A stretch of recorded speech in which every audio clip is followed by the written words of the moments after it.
நாட்டு மருத்துவம். நார்த்தம் பழம் எலுமிச்சை வகையைச் சார்ந்தது. இதன் பழங்கள் பெரிதாக அளவில் காணப்படும். காய்கள் நன்கு பச்சையாக இருக்கும். நார்த்தம் பழத்தின் மணத்திற்கு மற்ற மணங்களை கட்டுப்படுத்தும் குணமுண்டு. நார்த்தம் பழத்தில் நன்கு கனிந்த பழமே சாப்பிட உகந்தது. இந்த பழம் எல்லா காலங்களிலும் கிடைக்கும். நன்கு பழுத்த பழம் மஞ்சள், பச்சை கலந்து காணப்படும். பழத்தின் தோல் பகுதி கனமானதாக இருக்கும். இவற்றில் நீர் நிரம்பி இருக்கும். புளிப்பு சுவை மிகுதியாக இருப்பதால் இந்த பழத்தை சிலர் விரும்பி சாப்பிடுவதில்லை. ஆனால் நன்கு கனிந்த பழம் நல்ல சுவையுடன் இருக்கும். கிராம மக்களின் சாத்துக்குடியாக நார்த்தம்பழமே விளங்குகிறது. நார்த்தை மரங்கள் 100 ஆண்டுகளுக்கு மேல் வாழக்கூடியவை. நார்த்தையில் வேர், மலர், கனிகள் பயன் கொண்டவை.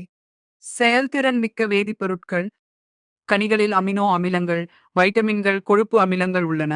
அஸ்கார்பிக் அமிலம், அலனைன், நியசின், வைட்டமின் பி, அஸ்பார்டிக் அமிலம், இனிசைன், குளுடாமிக் அமிலம், பெர்கமோட்டின், நாரிங்கின், சிட்ரல், லிமோனின், நாடன்டாடின், வெலன்சிக் அமிலம். மலர்கள் தசை இறுக்கி, செயலூக்கி, வேர் வாந்திக்கும் வயிற்றுப் புழுக்களுக்கும் எதிரானது. மலச்சிக்கல் மற்றும் சிறுநீரகல் நோய்களுக்கு மருந்தாகிறது. கனியின் தோலுரை வயிற்றுப் போக்கை நிறுத்தும். வயிற்றில் ஏற்பட்ட புண்ணிற்கு நார்த்தங்காய் ஊறுகாய் நல்ல மருந்தாக அமைகிறது.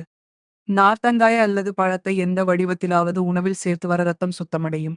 வாதம், குன்மம், வயிற்றுப்புண், வயிற்றுப்புழு இவை நீங்கும். பசியை அதிகரிக்கும். கனிந்த கனிகள் வலுவேற்றி ஊக்குவிக்கும்.